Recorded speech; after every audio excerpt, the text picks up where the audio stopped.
أعوذ بالله من الشيطان الرجيم. بسم الله الرحمن الرحيم. السلام عليكم ورحمة الله وبركاته.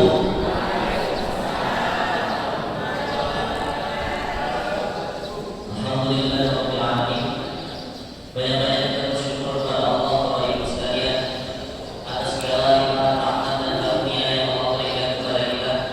Sebelum saya melanjutkan kalimat syukur saya, izinkan saya menyampaikan salam hormat tentu saja yang pertama kepada orang tua kami, ayah kami, Bapak Alfian Sosmed SI yang kebetulan saja merupakan calon separuh.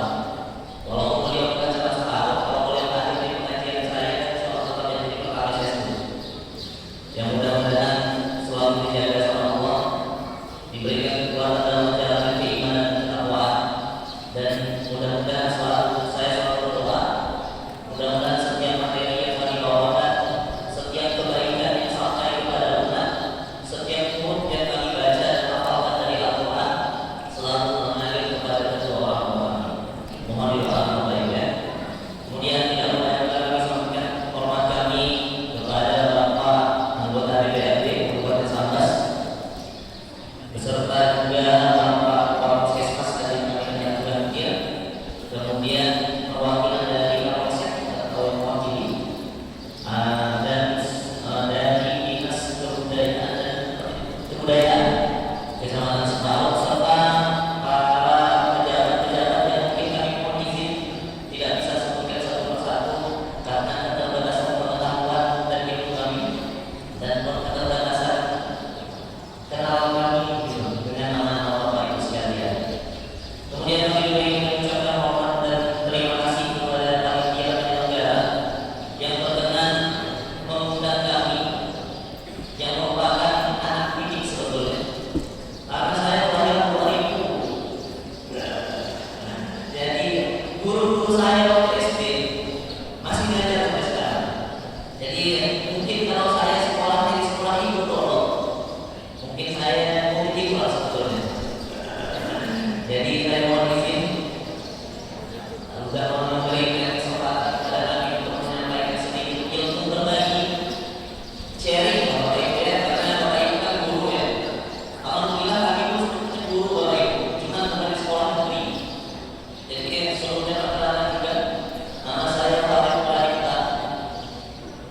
Pertama karir mengajar saya itu di Jawa Barat, Tasikmalaya, sebagai guru Quran dan hadis tahun 2019.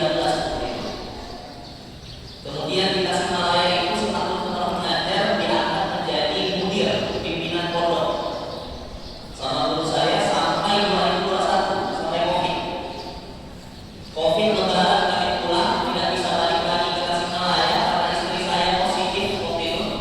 Udah beli tiket kayak saya tahu betul ceritanya. Kemudian terdaftar di Sambas balik kampung sampai akhirnya teman-teman ustadz dan pengusaha Pontianak mengajak membangun sebuah masjid di tanah 1,7 hektar di Jalan Hayani 2 masuk ke dalam Tarik Sergin namanya di Kabupaten Kuburaya. Alhamdulillah 2021 kami rintis masjid di Semuanya beserta pondoknya di lahan 1,7 hektar. Waktu itu diminta menjadi pimpinan pondok Quran. Jadi memang guru ngajar santri, Pak. Ngajar santri selama kurang lebih 4 sampai 5 tahun. Ngajar santri dan santrinya bukan santri SD. Santrinya santri yang sekitar 3 tahun aja di bawah saya. Jadi mahasiswa. Santri yang saya ada itu mahasiswa S1 IAIN rata-rata.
di modul yang kami buat matematika, biasanya matematika soal cerita. Untuk soal cerita kita kan si Budi membeli pulpen. Kalau pakai data pulpen, kalian pakai narasi agama, membeli Al-Quran, berjalan ke masjid sekian meter, sehingga anak-anak itu sudah terbiasa dengan narasi agama, tidak asing. Hari itu Bapak Ibu, kita ngomongkan agama ke anak SD, pasti dia agak aneh.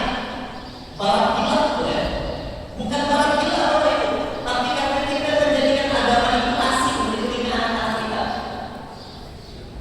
Maka kami buat tetap mulai. Kemudian naik ke level SMP, pada Allah sampai hari ini kami belum buat SMP Bapak Ibu. Kami buat SMA, namanya SMA Generasi Bahagia. Cuman SMA-nya tidak kami buat di Pontianak, kami buat di Jogja, tepatnya di Kabupaten Sleman.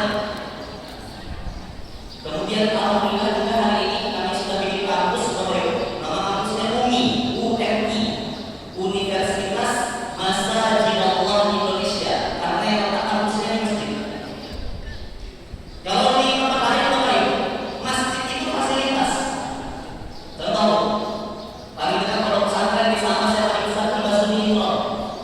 Kawasan pondok pesantren Basuni Imron dibimbing oleh Rasulullah sahabat kami, kawan orang di dalam pesantren ada masjid. Kalau kami berkata Bapak Ibu, 1,7 hektar itu memiliki masjid, di dalam masjid ada pesantren dan sekolah. Karena dalam sejarah Islam tidak pernah lembaga pendidikan itu punya kawasan. Yang punya kawasan itu masjid, dan pendidikan adalah fasilitas masjid. Jadi kami berusaha mengembalikan silang nabawiyah. Tapi tentu ini swasta ya Bapak Ibu, ya bukan negeri. Kalau negeri kan regulasi ini sudah diatur, makanya tentu yayasan. Jadi kami membawahi kampus juga sekaligus juga lembaga kaderisasi yang mencetak para ustaz-ustaz muda di Pontianak guru-guru Quran yang punya hafalan bagus. Belum sampai di situ saja Bapak Ibu, alhamdulillah. Ini sekitar saya hanya ingin menyampaikan agar Bapak Ibu kenal saya. Karena ini kan guru-guru ya, jadi saya pun sebetulnya guru. Setelah dari kasih kesemuanya ya, kami diarahkan ke cabang di Jogja dan di Solo Raya. 1 tahun kami tinggal di Jogja. Waktu itu ayah saya dengan rombongan sangat ada liburan di Jogja, jadi bayar waktu itu ke cabang. Di Jogja kami buat satu pondok pesantren Bapak Ibu, namanya Pondok IT. Jadi belajarnya IT. Walaupun dia menghafal Quran, dia bisa edit video. Walaupun dia bisa menghafal Quran, dia tetap bisa desain grafis buat macam itu. Tapi insya Allah lebih bagus Bapak Ibu. Karena memang kami buat standar standar korporasi, standar perusahaan. Maka kami buat perusahaan outsourcing. Misalnya tadi ada saya dengar Bapak Dewa ngomong outsourcing. Jadi kami buat lembaga perusahaan outsourcing. Kalau ada orang butuh live streaming, orang butuh buat video, bahkan ustaz-ustaz nasional seperti Ustaz Abdul Somad dan Ustaz Salim Abdillah, itu tim media, tim kamera dan editing video dari santri-santri kami di Jogja. Jadi dari sana sama levelnya level SMA, lulusan SMA. Jadi Bapak Ibu, saya pun guru. Saya guru di lembaga pendidikan, cuma lembaga pendidikannya basisnya swasta, yayasan, bukan negeri.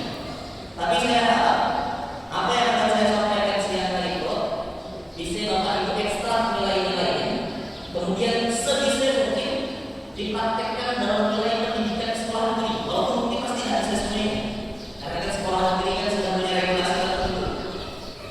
Nah, jadi itulah sekilas tentang saya Bapak Ibu. Kenapa ya lagi ke Sambas?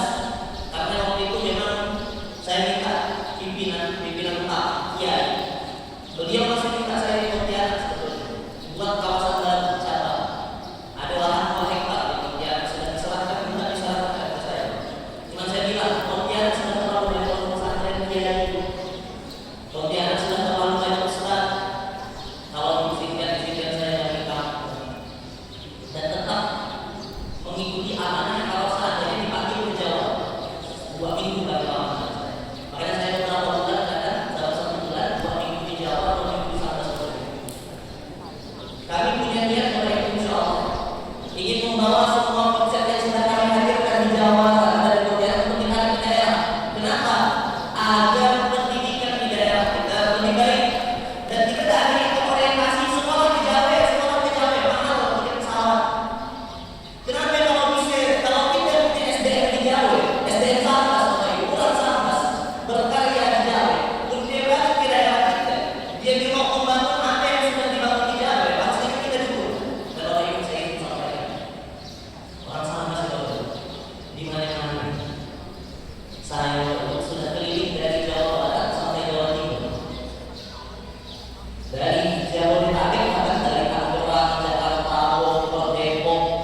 Yang paling luar biasa di Jawa Barat, di Kabupaten Ciamis namanya. Bapak Ibu kalau dari Batu, dari Jakarta 8 jam, dari Jakarta naik bis. Di Kabupaten Ciamis ada satu sekolah Bapak Ibu, SMP, SMA, IT, Islam dan Padi. Memang swasta ya, tidak lagi Bapak Ibu. Bapak Ibu naik bis ya, ada jajan tiga, masuk bis ya. Sekarang sok-sokan bahasa Indonesia, karena orang sama bahasa Indonesia ini takut.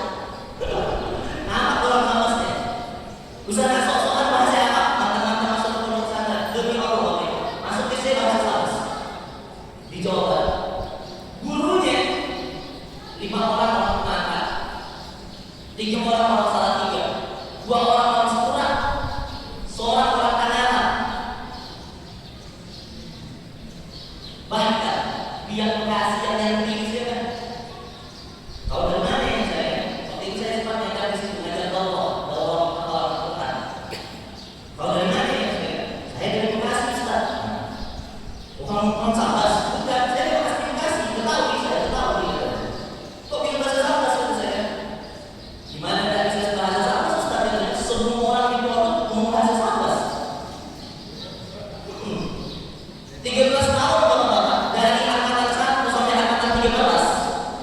IC-nya 90% orang Sabas, 13 tahun.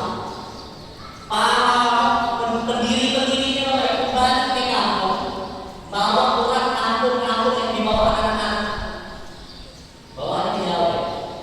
Kenapa ya? Karena orang Sabas punya orientasi sekolah di Jawa, mantap. Makanya dia kan berani buat di situ, karena kita buat di situ, kata-kata mantap. Di Jawa itu lain, anaknya sekolah itu anaknya jauh nih, anaknya lain. Pada akhirnya kawan-kawan dan kembali, kawan-kawan yang memiliki berkarya dan membuat sekolah di Jawa. Nah jadi saya mau coba, bisa tidak saya balik, tapi bukan sekedar di ceramah, tapi kita mau bangun sekolah, bangun pesantren, bangun masjid. Kalau di Sukabumi itu kami punya masjid namanya Masjid Sejuta Pemuda. Itu masjid paling viral di Indonesia. Bahkan dia sedang kerjasama sama Wardah. Itu tahu Wardah? Ada Wardah kan? Makanya Wardah itu namanya brandnya, namanya mereknya, namanya perusahaannya PT Paragon. PT Paragonnya punya turunan. Kalau yang perempuan skincare-nya Wardah, kalau yang laki namanya skincare-nya Kak. Kemarin alhamdulillah perusahaan pusat PT Paragon bekerja sama dengan Masjid Sejuta Pemuda yang keinginan di Sukabumi Jawa Barat keluar dana cair sekitar 2 miliar membantu dakwah.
Misal kita mau menyampaikan kebenaran, kemudian kita berangkat dengan adat istiadat. Orang sudah ini. Kapan kita baru mau berpegang teguh betul-betul pada wahyu? Jadi wahyu Bapak Ibu, saya harus kasih sudut pandang orang berada di atas pengetahuan. Contoh, air zam-zam Bapak Ibu. Bapak Ibu sekelompok dan haji pasti tahu air zam-zam itu boleh diminum walaupun berdiri. Kan sunnah minumnya duduk Bapak Ibu, sana biasa itu berdiri ya, mana minum. Dan ada dua dosennya. Cuma disunahkan Nabi makan minumnya sambil duduk, kecuali minum air zam-zam. Orang beriman ya Bapak Ibu, dia percaya walaupun belum ada penelitiannya. Jadi wahyu dan perkataan Nabi dia di atas penelitian. Karena biasanya itu kalau dapat dulu kan S1 adalah high intelektualnya tinggi. Jadi saya harus sampaikan kecerdasan kita di hadapan wahyu. Dia tidak ada yang wahyu. Walaupun Bapak Ibu S3, kalau udah wahyu yang berkata, kita mutlak percaya karena itulah orang beriman. Dan itulah salah satu nikmat Islam yang harus nanti saya sampaikan. Jadi yang pertama yang saya sampaikan adalah kita harus berpegang teguh pada wahyu. Yang kedua, Bapak Ibu, kita itu sering sekali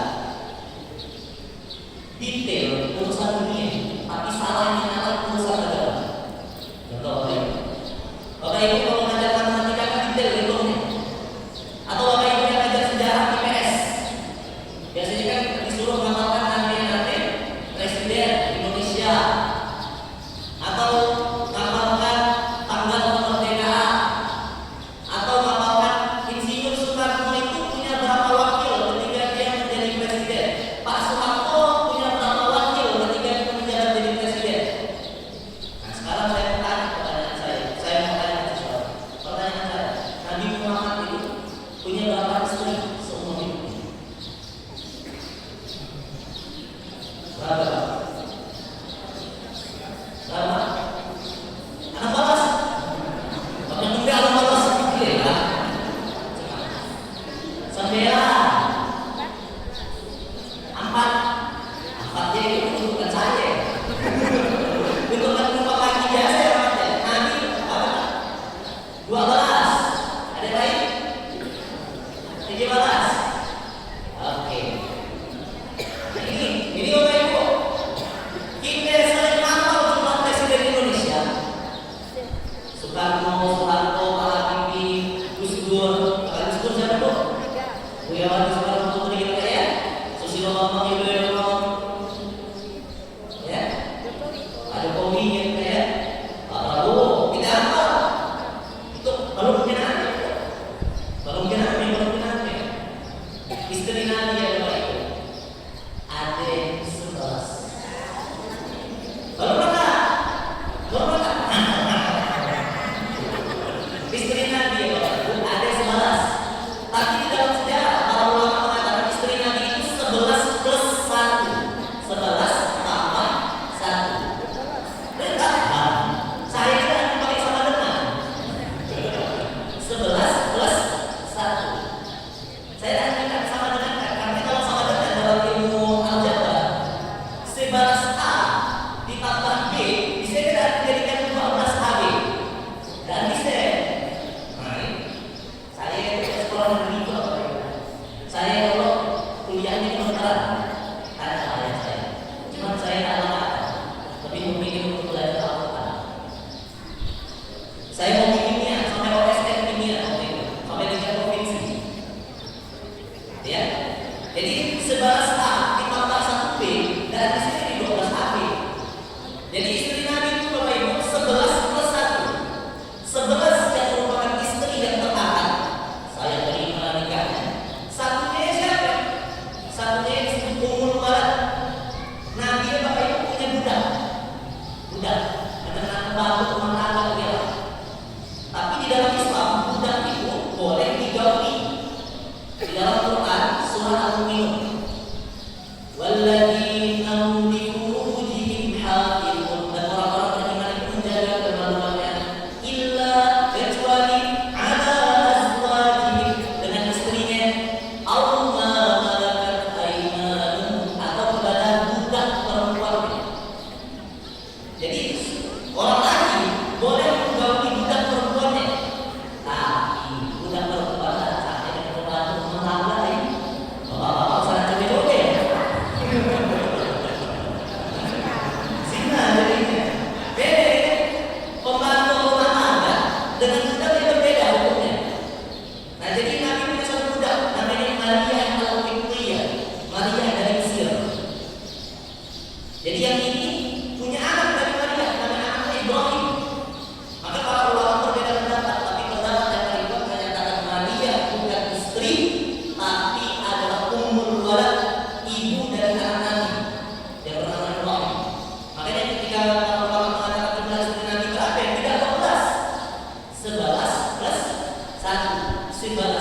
ya.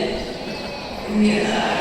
Nah, ini kok dilatih dengan cara-cara gue dengan yang kuat. Kan ya. Teori kita betul salah. Betul. Kalau salah. Makanya Bapak Ibu, kalau di dalam penelitian Bapak Ibu, kesalahan data membuat kesalahan teori. Salah data jadi salah teori. Teorinya betul salah, tapi ada data yang salah. Bapak Ibu harus tahu, istri-istri Nabi memang banyaknya janda. Hanya Aisyah, hanya istri Nabi Aisyah gadis. Hanya satu istri Nabi yang dari Aisyah, sisanya janda. Tapi Bapak Ibu sadar, janda gue akan jadi wah, dah. Mohon maaf Bapak Ibu, di dalam sirah Nabawiyah itu Bapak Ibu, Nabi itu punya istri namanya Sofia. Sofia itu saking cantiknya Aisyah yang masih muda kan cemburu dengan kecantikan Sofia walaupun Sofia janda. Berarti nanti ketika janda bukan cuma janda masih janda atau masih kita kamu ada janda kembang. Jadi kan, tapi itu salah jadikan ada beberapa itu. Nanti ya menikahi wanita-wanita itu bukan dengan nafsu, tapi atas perintah Allah. Nanti ini pasangan tidak dengan nafsu ini. Nanti dapat mimpi menikah dengan keluarga.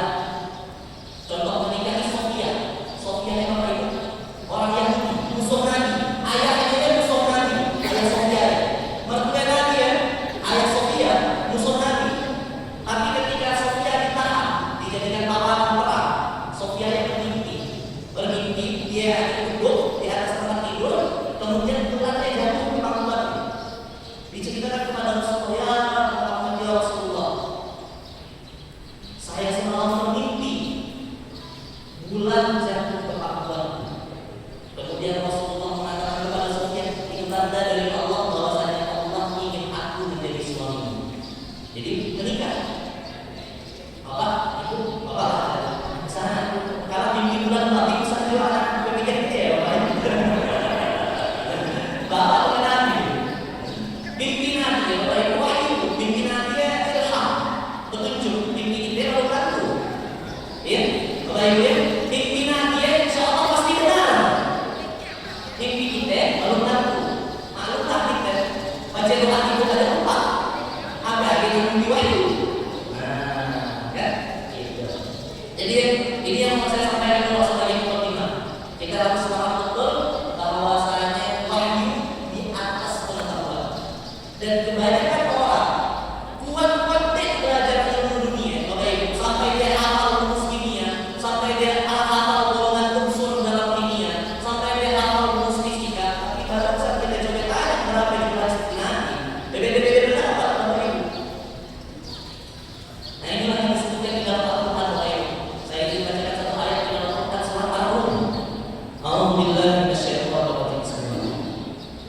Ya'lamuna zahiran minal hayatid dunya wa hum 'anil akhirati hum ghafilun. Allah berkata Bapak Ibu, menyindir kita yang pintar ilmu dunia tapi tidak pintar ilmu akhirat. Ya'lamuna zahiran, mereka paham, mereka tahu, mereka berilmu. Zahiran minal hayatid dunya, terkait ilmu dunia. Dan kalian mereka anil akhirah, terhadap ilmu akhirat. Ghafilun, lalai. Nah Bapak Ibu, inilah nanti yang menjadi kaidah penting dalam pendidikan anak-anak kita.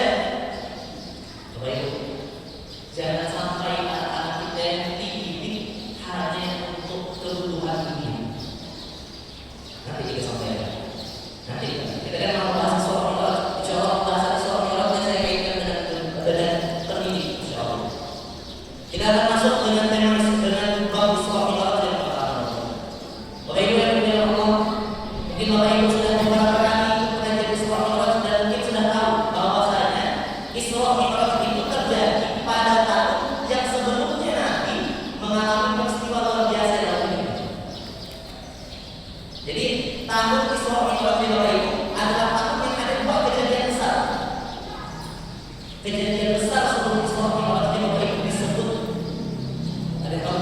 Ada yang tahu kan? Amul Husni, tahun kesedihan, di mana nanti kehilangan ibunda Khadijah dan pamannya Allah. Nabi saat ini kan luar biasa, masya Allah, saat ini luar biasa. Nah, kesedihan Nabi itu yang membuat Allah menghibur Nabi dengan sebuah perjalanan yang disebut Isra Mi'raj. Jadi Nabi lagi sadar-sadarnya beberapa bulan kemudian Nabi dibawa sama Allah untuk jalan-jalan. Nah, ini hikmah. Ini kemarin sudah saya sampaikan di buku PKK. Ini hikmah besar.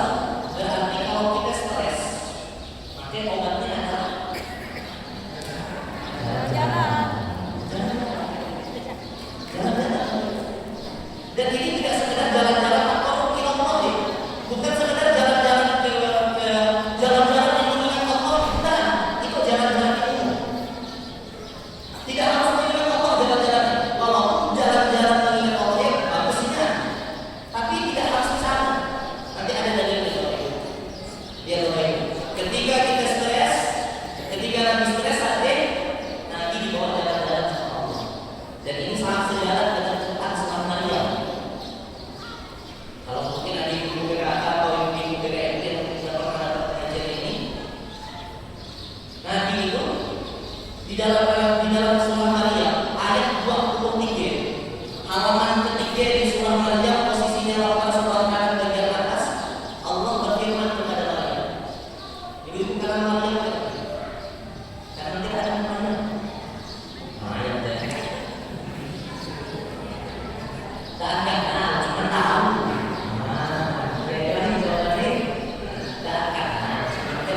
Siapa? Tahu siapa? Ibunda Nabi Isa alaihissalam. Melahirkan Isa tanpa salah. Kalau melahirkan Nabi Isa tanpa ayah, banyak kan itu.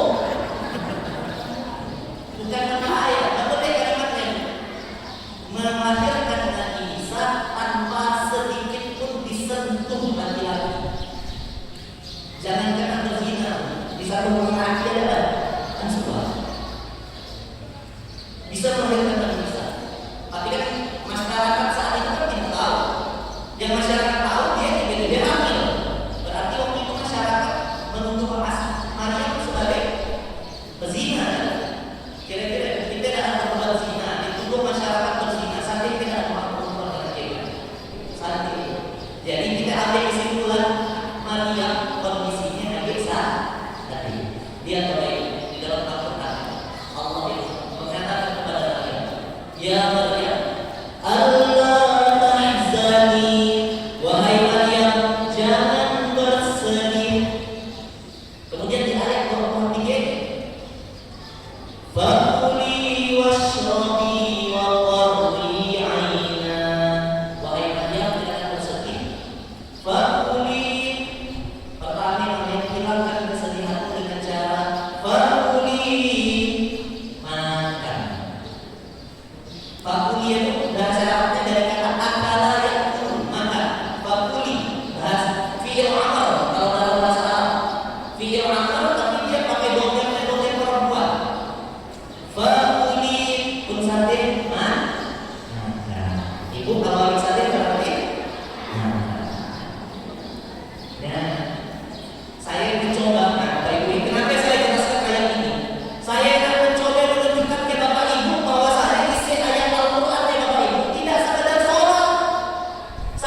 Ada yang paling luar biasa ya ini.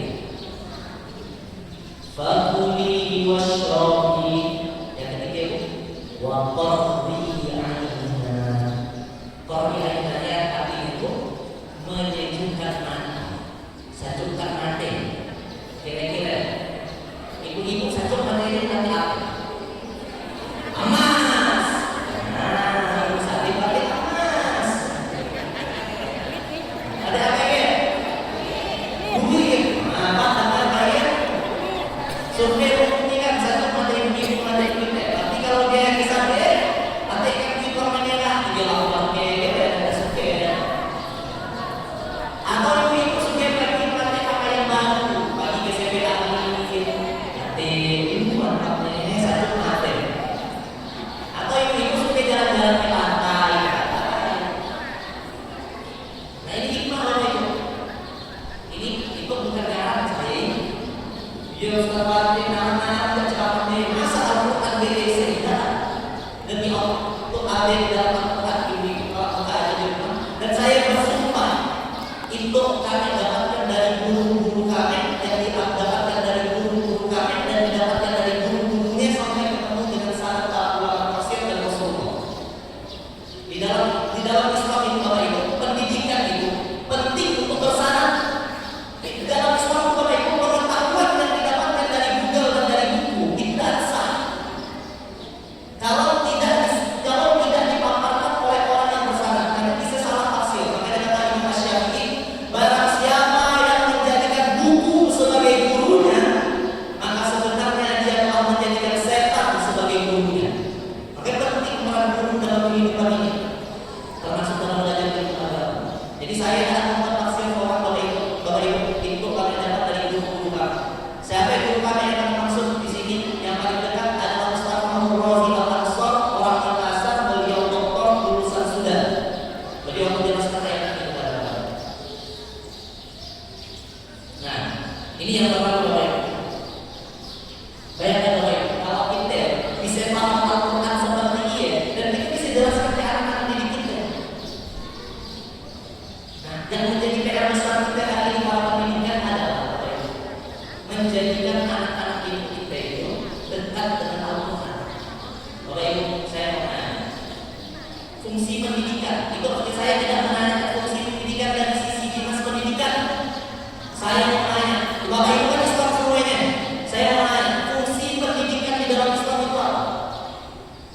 Kira-kira kan ada Bapak Ibu? Meningkatkan iman dan takwa itu paling gampang adalah. Fungsi pendidikan di dalam Islam itu Bapak Ibu menumbuhkan jiwa, menghidupkan jiwa, menumbuhkan akal. Menumbuhkan jiwa, menghidupkan akal. Dan ilmu yang harus paling pertama kali diajarkan kepada anak kita itu Bapak Ibu, ilmu tauhid, ilmu mengenal Allah. Bapak Ibu, perhatikan Bapak Ibu, terpelesetnya niat pendidik, terpelesetnya niat dalam ilmu ini Bapak Ibu berbahaya. Nanti saya akan sampaikan Bapak Ibu, ada golongan orang yang Allah takdirkan tidak akan mencium bau surga, dan salah satu orang yang tidak akan mencium bau surga itu Bapak Ibu adalah orang yang belajar. Orang yang belajar ilmu tidak akan mencium bau surga. Nanti saya jelaskan.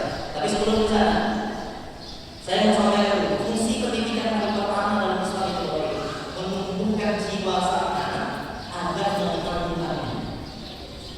Saya dengan anak saya punya Kaisar Maria tadi. Kaisar artinya cerdas, wanita cerdas. Maria saya ambil nama karena saya pengen anak saya kalau ada 4 perempuan, saya mau dia punya anak 4 perempuan terbaik di surga. Ibu-ibu tahu ya 4 perempuan terbaik di surga? Satu.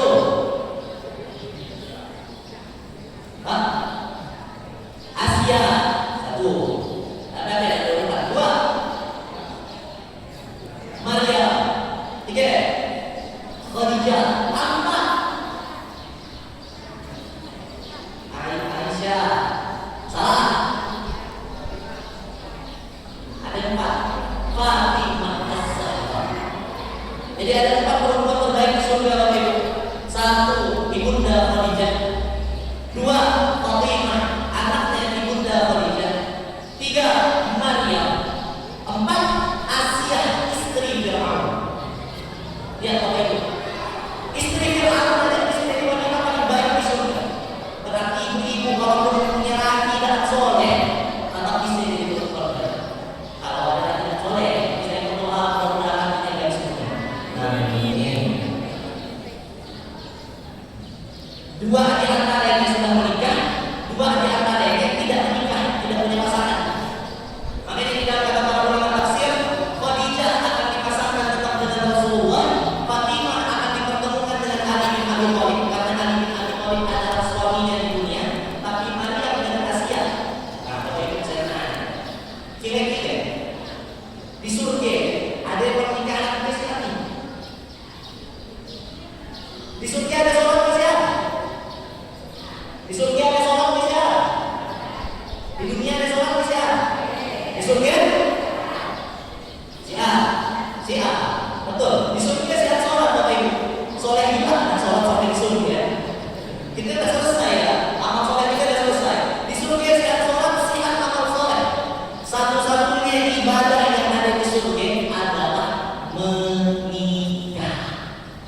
Kenapa begitu lagi ya? Pak, satu-satunya ibadah yang ada di surga ya Pak, nikah. Bapak akan nikah dengan nikahan itu bisa. Tapi insya Allah Pak tidak nikah. Karena kalau Bapak nikah dengan perempuan yang tepat, nanti istri Bapak di dunia begitu masuk ke surga akan lebih cantik daripada di surga. Lebih cantik jauh. Nah, cuman Maryam dengan Asia kan ada pasangan. Dan di surga si jomblo Bapak Ibu, si antara janda di surga si makanya ada di luar Bapak Ibu datang kepada Nabi, ya Rasulullah, saya masuk surga tidak? Kata Rasulullah, tidak.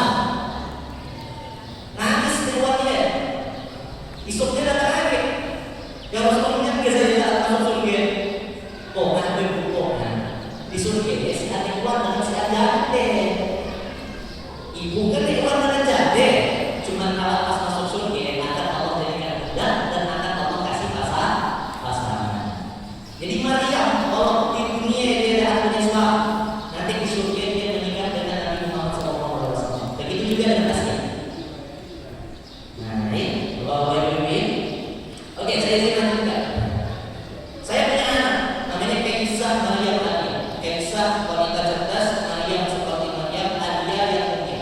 Saya selalu bilang kepada anak saya itu selalu ngomong sekolah, umurnya baru 3 tahun. Tapi dimulai dari sekarang saya selalu tekankan ke anak saya. Dan sekolah itu tujuannya mengenal Allah. Selalu saya ulangi, sekolah itu untuk apa? Untuk mengenal Allah. Saya sudah tanamkan dialog iman dimulai dari dia berusia 3 tahun. Sekolah tujuannya untuk mengenal Allah. Karena memang sekolah tujuannya mengenal Allah. Di dalam hadis Nabi Bapak Ibu, itu hadis itu tolong dipegang baik-baik oleh para guru. Lihat, Nabi berdoa. Hadis yang pertama adalah hadis doa. Bapak Ibu tahu tak apa itu? Allahumma la taj'alid dunya akbar hammina wa la mablagha ilmina. Pernah dengar doanya? Belum pernah? Coba ikuti saya semuanya yang baca. Allahumma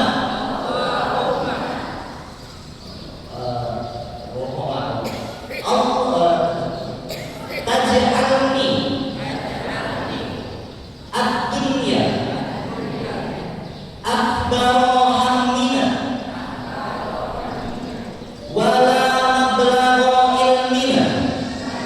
mablagha ilmina. Lihat kata Nabi, Allahumma ja'alni Allahumma ya Allah, la taj'alni, jangan jadikan kepada saya, kepada kami ad-dunya akbar hammina. Saya ini tergini. Ya Allah,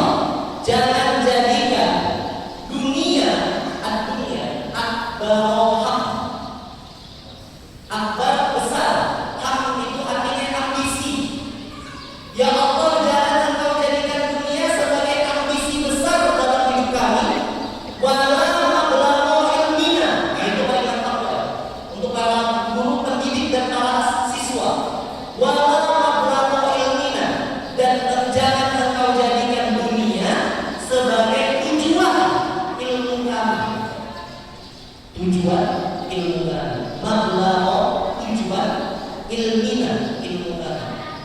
Bapak Ibu, kita di sekolah paling kakak memotivasi siswa itu pakai dunia atau pakai akhirat? Sampai itu ada di ulang aja, harus ngopi. Sampai itu ada punya motornya banyak, kan biasanya. Itulah Bapak Ibu, kenapa anak-anak kita itu asing dengan surga, asing dengan iman. Karena setiap hari yang kita cemoki dalam dunia pendidikan ini, dunia. Kita jarang menanamkan. Makanya ada satu hadis lagi, saya sampaikan di sini. Ini yang membuat kita tidak harus bersyukur. Ada banyak golongan yang tidak akan masuk ke surga. Di dalam hadis Nabi itu Bapak Ibu, kalimat hadisnya la walam yarih rahiyatal jannah, dan dia tidak akan mencium bau surga, kata Nabi. Pertanyaannya, siapa yang akan mencium surga? Satu, Ustaz Antoni sering menyampaikan materi ini tentang sombong. Pertama, orang sombong, orang yang tak akan pernah mencium bau surga itu orang sombong. Dan sombong yang paling berbahaya itu Bapak Ibu, sombong dengan harta dan sombong dengan ibadah. Mohon maaf, sombong dengan ilmu dan sombong dengan ibadah. Guru kami menyampaikan, setercela-tercelanya sombong adalah sombong dengan ilmu dan sombong dengan ibadah. Kenapa demikian Ustaz? Kata kawan saya. Pertama, ilmu belum tentu benar, apa yang kau sombongkan. Yang kedua, ibadahmu belum tentu diterima, apa yang kau sombongkan. Jadi yang pertama itu orang yang dalam mencium surga itu orang sombong. Yang kedua, mohon izin, ajarkan kepada anak-anak yang di rumah atau siswa-siswanya di sekolah. Yang kedua, yang tidak akan mencium surga adalah perempuan yang tidak menikah. Lam yarih rahiyatal jannah.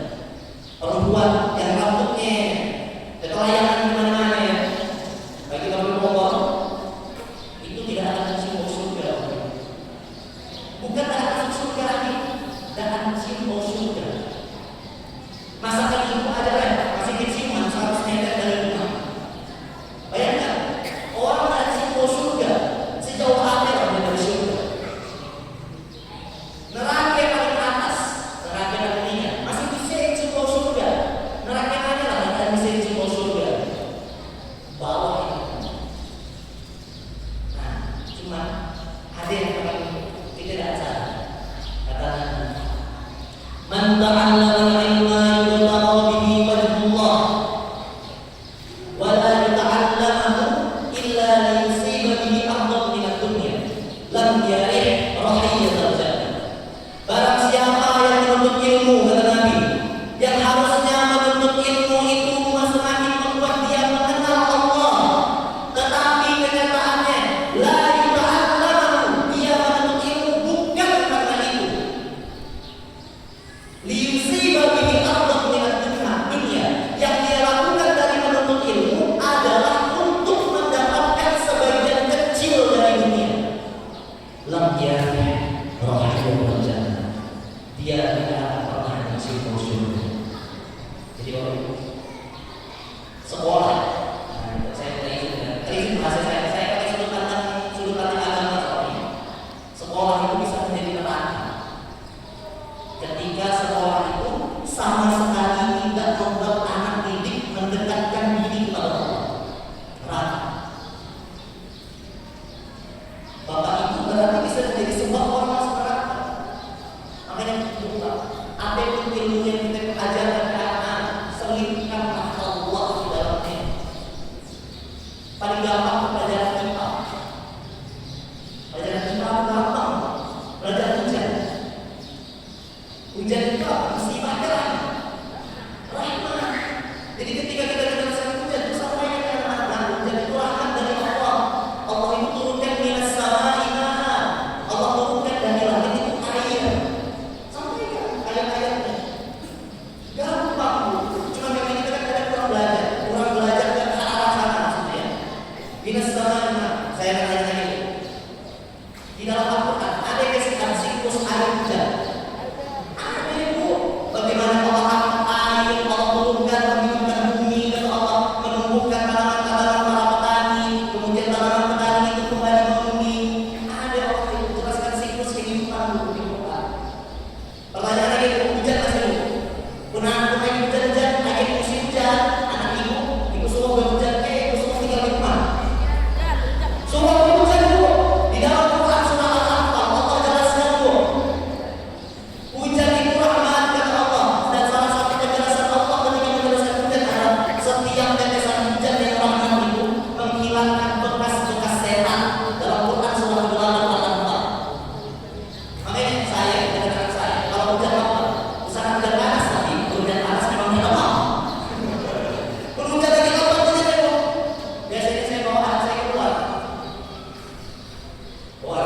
pulang kerja, tapi datang ke hari lagi hujan kan, sekali-sekali bawa keluar. Nabi itu, mohon maaf, sorbannya dilepas, bajunya dikurangi lapasnya. Kemudian Nabi itu bercacat-cacat di jalan dengan para sahabat.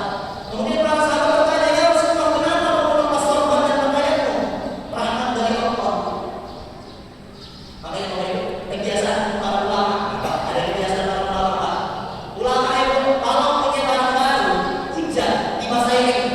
Tapi karena HP rusak, magic box rusak dibasahin. Bisa ikut barang baru, hujan, dihujannya itu kotornya, supaya dapat rahmat.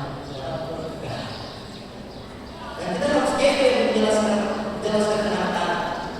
Ibu-ibu ngajar matematika banyak soal cerita, ulang-ulang kata dua kali bukan buku ya, ganti sedikit ya, modif sedikit ya. Ulang-ulang kata dua, pergi ke pasar, ganti pergi ke masjid. Dan bayar dengan ke masjid, ada bawa sedikit ya, biasanya enggak. Makanya kok, Pak, dan yang paling penting itu apa itu? Apalagi ibu ada sekolah yang PAI ya.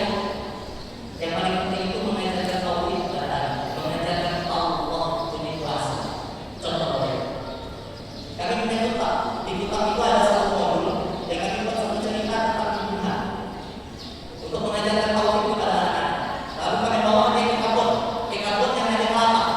Bapak Ibu, kabut kelapa dia belum nih. Ada yang ini sampai tahu.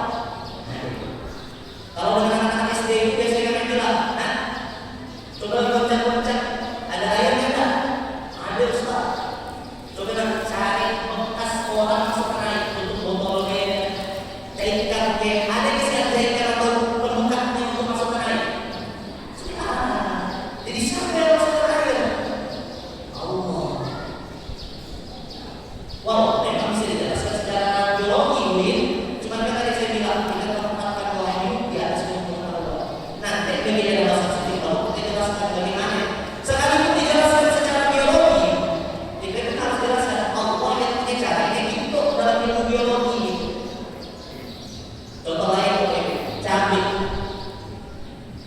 Biasanya kalian tuh punya kabel cabai di sekolah.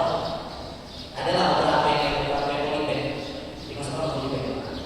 Hari sekian kami datang. Warna apa cabainya? Hijau. Beberapa hari kemudian, warna apa cabainya? Merah. Siapa yang mencatnya kemarin? Tak ada yang mengaku. Tak ada yang mencatnya. Berarti siapa yang mengeluarkannya? Allah. Itu harus. Jadi ilmu pengetahuan itu harus mendengarkan anak-anak kita semakin kenal Allah. Itu contoh sederhana Bapak Ibu ya. Bapak Ibu coba katakan Bapak Ibu guru ya, nanti silakan bicara. Jadi pengetahuan itu begitu Ibu Bapak-bapak. Jadi kita harus menjadikan anak didik kita semakin mengenal Allah dan menghilangkan konsep-konsep materialisme. Bapak Ibu yang dimuliakan Allah Subhanahu wa taala. Saya izin lanjutkan dulu ya. Kita tambah sedikit Isra Mi'rajnya. Lihat Bapak Ibu. Ketika Nabi naik ke atas dari Masjidil Haram ke Masjidil Aqsa, naik ke atas, Nabi diperlihatkan apa ya sama Bapak Ibu? Banyak yang Nabi lihat ya. Nabi melihat neraka dan Nabi bersaksi bahwa di neraka itu lebih banyak laki dan perempuan, lebih banyak perempuan. Tapi alhamdulillah kalau sekarang ada lebih banyak perempuan juga yang ngaji. Insya Allah mudah-mudahan itu kita bilang terakhir ya. Amin. Kemudian Nabi melihat 11 golongan orang. Ada yang palanya kaca, betul. Dan yang terakhir Nabi melihat surga. Ya, Nabi melihat surga. Di surga itu Bapak Ibu. Bagaimana Nabi itu di surga itu Bapak Ibu? Ada penjelasan para ulama. Tadi kan bisa deh dibawa jalan-jalan. Salah satu destinasi jalan-jalannya adalah surga. Gara-gara melihat surga, Nabi bilang sendiri. Jadi ada kaidah Bapak Ibu. Kaidahnya adalah mengingat surga adalah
kuliah. Pas mau tes jadi PNS ada ke tesnya.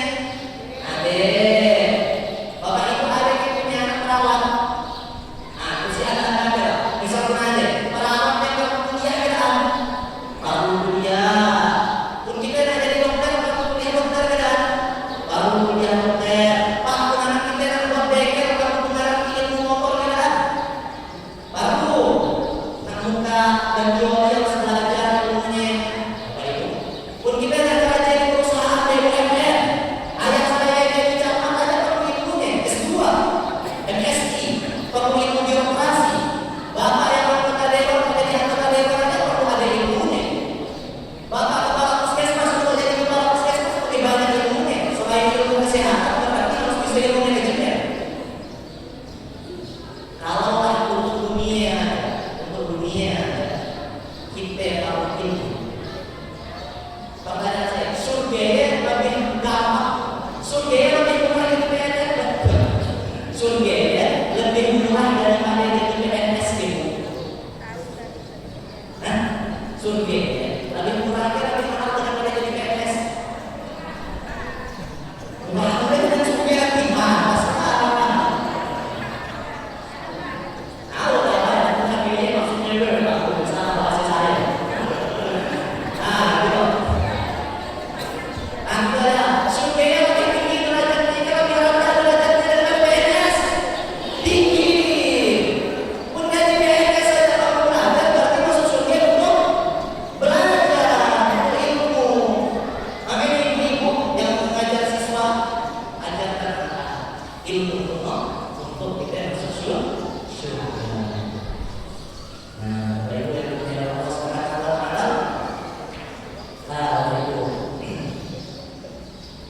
Terakhir Bapak Ibu, ketika Nabi turun dari surga, saya nanya. Terakhir ketika Nabi turun dari surga, menyampaikan cerita Isra Mi'rajnya kepada masyarakat. Masyarakat percaya dengan Nabi Isra Mi'raj. Orang kafir percaya tak? Orang Islam percaya tak?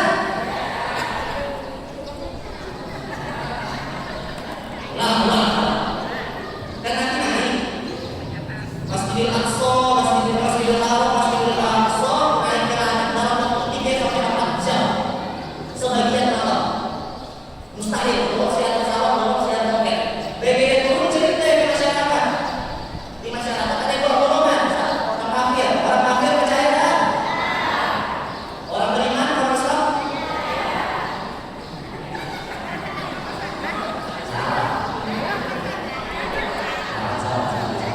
Inilah yang kita harus punya data. Harus punya data. Bapak Ibu, satu, orang kafir yang jelas pasti tidak percaya. Data Abu Jahal mengatakan Muhammad Jile. Kira-kira untuk kita dapat cerita gaya, bohong kita juga menang, kita percaya kita. Ibu kira-kira jadi orang kafir kita beriman loh. Saya sedikit jadi orang kafir. Saya juga syukur kita ada di jalannya. Setiap jalannya berbeda kejadiannya. Kita beriman terbatas. Untuk kita hidup dengan kondisi iman dan hidup zaman dulu. Mungkin kita kalau berdoa, apa yang kita sedang mau sedang berdoa kita sedang mau berdoa. Oke, orang kafir tidak percaya, orang beriman. Bapak Ibu, Bapak Ibu salah data. Orang beriman yang Bapak Ibu ragu. Orang berimannya ragu. Kecuali satu orang. Siapa satu orangnya? Abu Bakar. Hanya Abu Bakar yang yakin kuat dengan apa yang diceritakan Nabi. Yang lain yang kafir tidak percaya, yang udah Islam ragu. Seolah-olah itu yang bercerita. Ingat Nabi. Hasilnya saya ini hati gue. Dia nak percaya kasih dan nyampai, dia nak percaya jadi apa yang ditakut. Jadi ragu dia. Kecuali Allah pasti. Untuk kita mungkin ragu lah kita. Ragu ada kafir soalnya. Tapi kita mungkin sampai hari itu banyak ragu. Bapak Ibu,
Ustaz paling kami nama dia atau apa bu, atau itu berapa yang harganya 100 juta.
closing statement kalau udah jam 11. Oke, yang paling penting dari pendidikan adalah keberkahan, ilmu yang berkah. Pasti Bapak Ibu sering dengar. Ilmu yang berkah itu adalah ilmu yang bermanfaat. Bapak Ibu, saya mau kita merefleksikan dunia pendidikan tadi. Sampai-sampai kita coba berkaca. Dan saya berkaca pada diri saya dan ibu. Kita lihat kondisi pendidikan kita hari ini. Berapa banyak lulusan sarjana, BGP selesai sarjana, tidak memberikan kontribusi untuk masyarakat. Jangan untuk direktur, jangan untuk masyarakat, untuk direktur itu masih belum makan. Untuk berbagai aja belum makan. Apa yang ada masyarakat?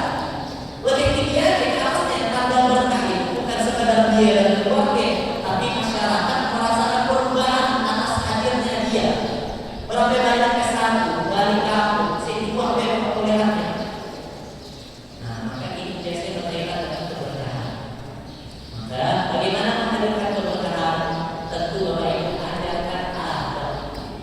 Hal itu mohon maaf, banyak siswa yang tidak pernah. Ibu-ibu dimarahin sini kalau polisi direki, polisi itu siapa Bapak ini ada kayak kasusnya. Siapa? Ada kan? Saya sudah Uniter dia, diberikan. Mohon maaf, betul tadi saya sampaikan ayah saya dalam dunia pendidikan itu hukuman itu boleh, tapi hukuman di dalam pendidikan Islam bukan pengadilan. Perhatikan baik-baik Pak. Hukuman di dalam dunia pendidikan Islam bukanlah pengadilan. Nabi pernah menjelaskan sahabat Bapak Ibu. Jadi sahabat ada dua sahabat diberi amanah sama Nabi. Karena sahabatnya Nu'man bin Bashir dan Abdullah bin Busur. Diberi amanah, disuruh mengerjakan sesuatu, dan apakah dijewer oleh Nabi? Wahai anak yang tidak amanah, kata Nabi. Wahai anak yang tidak amanah, dijewer. Hadisnya sahih. Kemudian kita tahu apa? Dan Nabi tidak berhenti menjewer sampai dia mengucapkan kalimat Allah. Jadi kalau kita lakukan hukuman yang mendidik lebih baik. Boleh Bapak Ibu pukul dia sampai dia ngomong ya Allah ampun. Nah, berarti dia betul-betul tahu gimana dia minta pertolongan. Kata para ulama, kalau kita dihukum anak, kemudian anak itu sudah berucap Allah, berhenti hukum dia. Kalau misal ibu punya anak di rumah, bapak kan galak, anaknya yang ngomong bodoh, misal bapak bantah pakai penyapu, misal atau bantah pakai ketiga, sampai dia ngomong Allah ampun, lagi berhenti. Dari situ dia belajar bahwa kalau dia ucapkan kata Allah, nanti dia akan ditolong sama Allah. Itu pendidikan tuh, hukuman di dalam Islam itu juga bukan mengadili, tapi mendidik. Sampai dia ucapkan kalimat Allah. Cuma dengan itu kalau dia dikasih dua orang tua yang sangat tambah Allah. Iya boleh. Jadi ada hukuman di dalam Islam itu. Jadi pertama ajarkan bagaimana kita mengguru orang kemana ketika cerita tentang SMA itu awal yang tidak upload data siswa ya untuk SNBP. Satu, memang salah hukum Pak. Kesalahan itu lagi kelalaian. Kita tidak bisa tolerir kelalaian. Tapi siswanya salah kedua, cara dia model sampai menggunakan kata-kata yang bagus di guru dia mengajarkan dia 3 tahun ya. Demi Allah, sekali dia lulus SNBP kalau dia tidak minta maaf ke gurunya ya, tidak berkah ilmunya. Harus tetap boleh, dia kan ujian dari Allah. Memang kita harus sampaikan ketidaksepakatan dan ketidaksetujuan kita, tapi dicari aja. Sebagai seorang yang kedua yang berkaitan dengan anak-anak ya, doa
Assalamualaikum warahmatullahi wabarakatuh.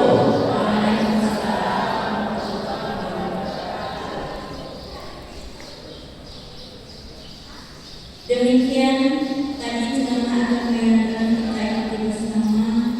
Mudah-mudahan apa yang disampaikan oleh Bapak Ustaz tadi dapat kita amalkan dan bermanfaat bagi kehidupan kita, baik di dunia maupun di akhirat. Acara selanjutnya yaitu pembacaan doa. Dalam acara doa ini kami sangat berharap kepada Bapak Ustaz agar dapat kiranya membacakan doa dalam acara ini.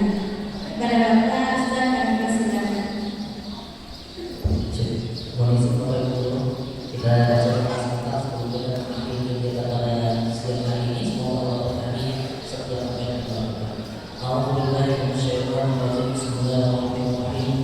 Alhamdulillahirabbil alamin. Wassalatu wassalamu ala asyrofil anbiya'i wal mursalin sayyidina Muhammadin wa ala alihi wa ashabihi ajmain. Allahumma rabbana ighfir lana dhunubana wa dhunuba walidina warhamna kama rabbayana shaghira wa li jami'il muslimin wal muslimat wal mu'minin wal mu'minat al ahya'i minhum wal amwat innaka sami'un qaribun mujibud da'wati ya hajat. Ya Allah, kami mohon ampun kepada segala dosa yang pernah kami lakukan di muka bumi ini. Ya Allah, banyak kekhilafan dan kesalahan yang kami lakukan sepanjang usia kami. Ya Allah, maka ampunkanlah kami, maafkan kami dan ampunilah kami dalam kebaikan. Ya Allah, ya Allah, kami punya orang tua yang menyayangi kami, punya ayah yang menafkahi kami, punya ibu yang berdarah-darah melahirkan kami, baik dia yang masih hidup maupun yang sudah wafat dan tiada. Maka kami mohon kepada-Mu ya Allah, ampunkanlah dosa-dosa mereka ya Allah, sayangilah mereka ya Allah, rahmatilah mereka ya Allah, dan jadikanlah setiap kebaikan yang kami lakukan di muka bumi ini mengalir deras kepada mereka ya Allah, bahkan sampai yaumul hisab di alam kubur mereka ya Allah. Allahumma rabbana la tuzigh qulubana ba'da idh hadaytana wa hab lana min ladunka rahmah innaka antal wahhab. Ya Allah, kami mohon kepada-Mu ya Allah, jangan Engkau palingkan hati kami setelah kami mendapatkan hidayah ya Allah. Berikanlah ketabahan dan istiqomah dalam iman dan Islam kami. Allahumma arinal haqqa haqqan warzuqna ittiba'ah wa arinal batila batilan warzuqna ijtinaba. Ya Allah, kami memohon kepada-Mu, berikanlah kami kekuatan atas apa yang atas kebaikan yang telah kami dengar agar kami dapat mengamalkannya, dan berikanlah kami kekuatan atas keburukan yang kami dengar agar kami bisa menjauhinya. Rabbana awzi'na an nashkura ni'mataka allati an'amta 'alaina wa 'ala walidayna wa an na'mal shalihan tardahu wa adkhilna bi rahmatika fi ibadikis shalihin. Ya Allah, tambahkanlah rasa syukur dan kami ya Allah, dan izinkanlah kami beramal saleh dan Engkau ridhoi, dan izinkanlah kami menjadi orang-orang saleh. Allahumma rabbana hab lana min azwajina wa dhurriyyatina qurrata a'yun waj'alna lil muttaqina imama. Ya Allah, jadikanlah keluarga kami, anak-anak, peserta-peserta didik kami, siswa-siswa kami, murid-murid kami ya Allah, sebagai orang yang beriman dan bertakwa, menjadi imam yang baik.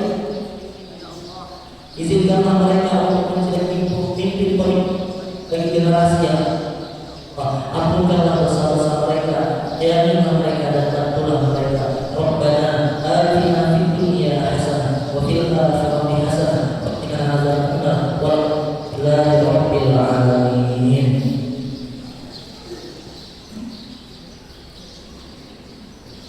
Mudah-mudahan apa yang disampaikan doa yang tadi mudah-mudahan dapat kita amalkan dan bermanfaat bagi kita semua. Amin, amin ya rabbal alamin.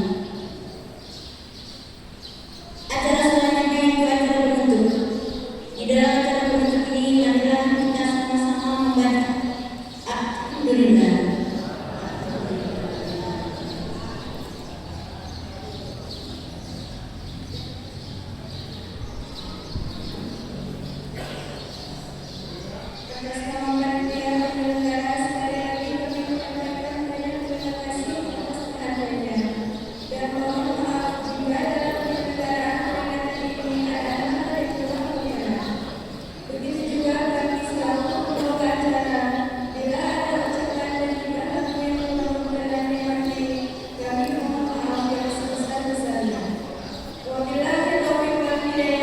Wassalamualaikum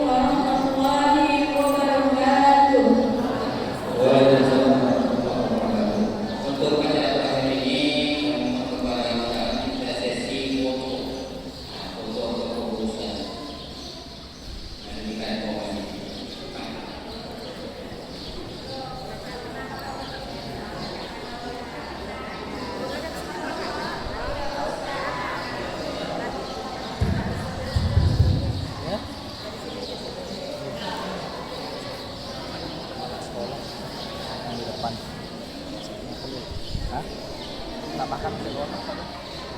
Nggak makan sih. Makan. Oh beli ini semuanya. Oke.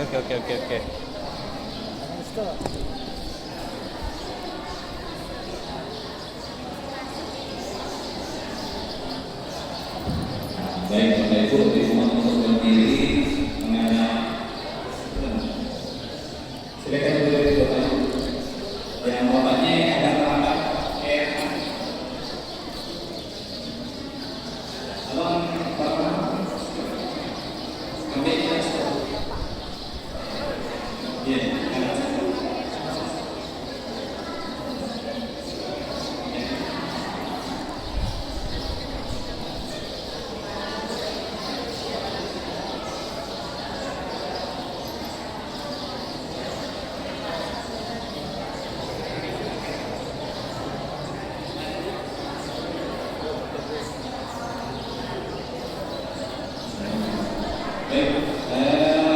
Ibu-ibunya kita ulangi jadi yang menghadap ke Sidon dan kameranya selalu. Jadi kita kan ke dua. Ya, jadi Bapak Ibunya benar kita ya. Bapak Ibu tetap. Pak, dirempet Pak. Silakan Bapak Ibu. Yang datang ke samping aja, ke samping. Ayo Bapak Ibu, silakan Bu. Silakan Bu. Yang ibu-ibu ibu apa Pak? Di belakang. Di belakang kenapa? Di belakang kenapa?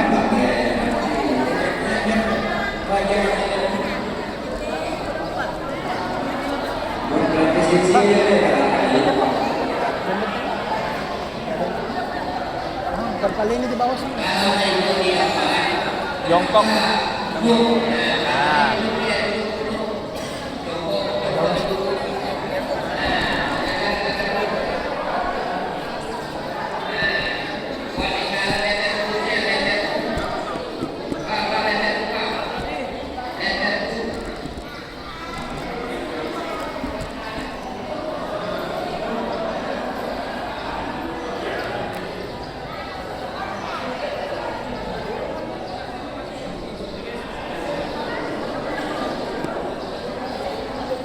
Geser.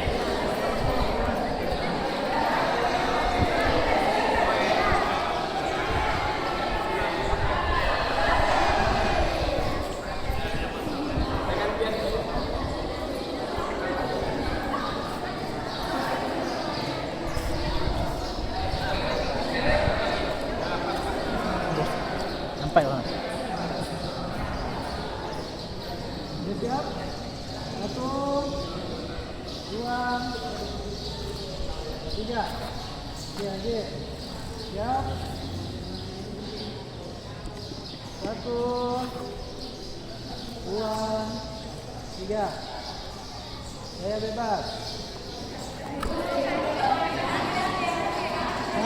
Gantian. 1, 2, 3. Oke.